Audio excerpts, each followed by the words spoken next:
Hello mga katids, good evening.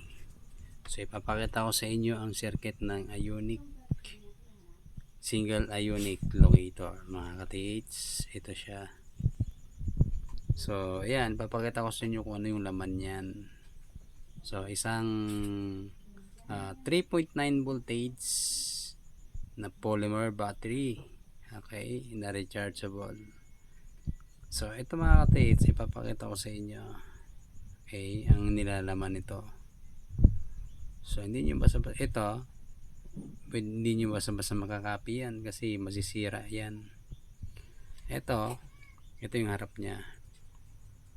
Ito ipapaliwanag ko sa inyo. Ito yung charging. Ito naman yung on off. Tapos ito naman yung dalawa na yan. Itong dalawa yung signal indicator. Ito yung isa. Ito yung nagsisignal. So transport siya dito. Hindi. Pag may signal siya, mag-indicate siya dyan dito. Kung ano yung nadetect niya, dito mga katiits, 1 to 2 voltage. So circuit live ang nadedetect niya. Okay? Pero pag pumatak po siya ng 10 voltage, okay, ang nadedetect po niya ay bomba. Pero pag pumatak naman po siya ng 15 voltage mga katiits ay sa buried treasure. Okay mga katiits, sa maraming mga katanungan yung ibang mga basher, ipadetect daw po natin sa ginto. So eto mga katiits ay hindi po siya didetect sa ginto, fresh po yun, hindi po siya buried kasi yan ang pinanggalingan yan sa mga pawn shop o sa mga mall na binili. So hindi po yun treasure, ginto yun na nasa ibabaw, fresh po yun, hindi niya madetect. Ang madetect po niya dito yung matagal nang nakabaon sa lupa. Kahit nga po yung halimbawa yung treasure na ginto nakuha nasa ibabaw na, pero pagkalipas ng 10 araw o 20 days, hindi na po niya yan maamoy kasi matagal na pong hindi nakadikit sa lupa. Okay po. So ito po ang ibig sabihin ko nito ay didetect po yan, nakadikit yan sa lupa, yung matagal lang nakabaon. Kaya nga po nasabing ionic ionic plumes. Okay po. And then para malaman yung mga katiits, yung ibang nakikita nyong ionic ay dumidetect sa ginto, sa press gold, tapos didetect din niya sa coin. Ngayon mga katiits, sasabihin ko sa inyo,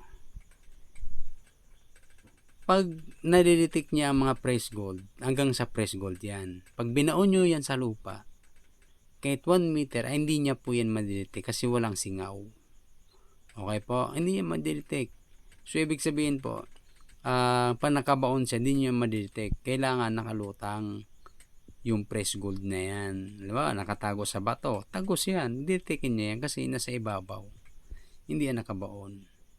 So ganun niya katiits ang program noon. Ito, for buried, detect niya talaga sa treasure. Okay? So ito naman yung threshold niya mga katiits. So on natin, dito muna tayo, para malaman natin na ito, paano ba gagana yan, paano ba malalaman yung merong battery. Ayan, pag sinet nyo siya dito mga katiits, suppose nyo lang, so lalagay na siya dito sa battery. Okay, ngayon pag i-charge po natin yan, automatic mag-change po yan. Okay, ayan, mag-change yan mga katiits.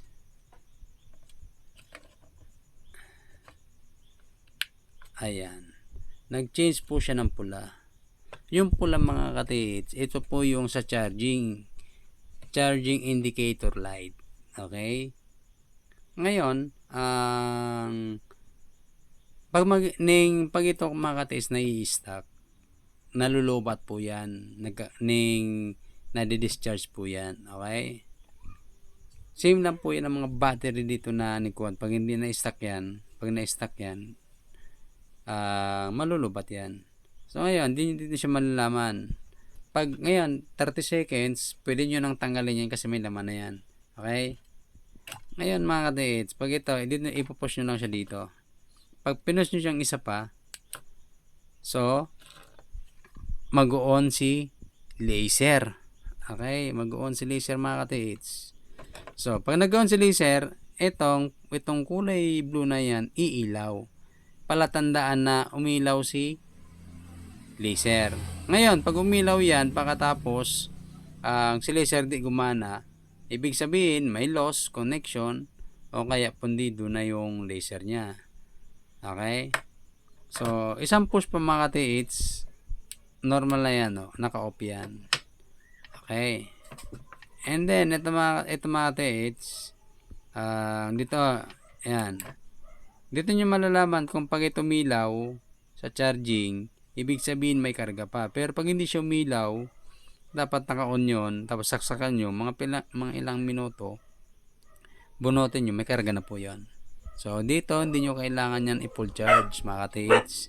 Kasi yan po ang pagsisimulan ng pagka-over. Minsan, hindi natin namamalayan na yung iba, nagsasabi, paano ba yung pull niya? May na-indicate ba dyan? Hindi. Ganyan na yan.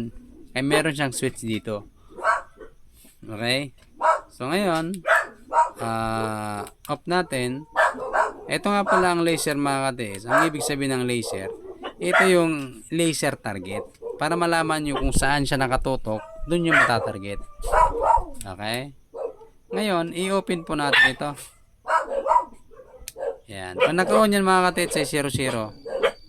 Tingnan nyo Layo ko. 00 yan. Pag inilapit ko, ayan, mag-indicate po yan. 1 to 44 voltage. Hanggang palapit ng palapit yan mga katiits. Titingnan nyo. Hanggang doon pa rin siya. Okay? Pag linayo nyo, mawawala naman. Back to 0 na naman yan. Pag nilapit nyo, ayun. Okay po. So, ano yun natin yung sound nya.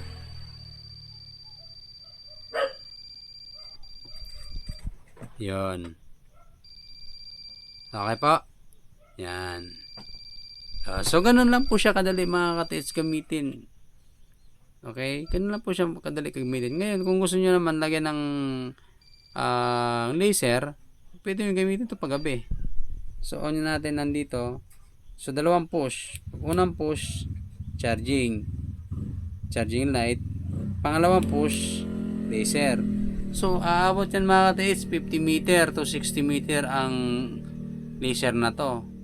Tagos yan mga katiits. Okay pa? So, patayin na natin. So, ayan. Nakita nyo? Ayan. Paano pa kayo pag nilagyan po natin yan ng dalawang antena? Okay? So, ito yung mga katiits. Ang laman yan mga katiits. So, papakita ko sa inyo. Pero hindi nyo makikita yan kung paano ba talaga ginawa yan. Pero ito buhol-buhol yan mga katiits. Kaya nabahala kung sirain nyo yun pag kayo nakabili.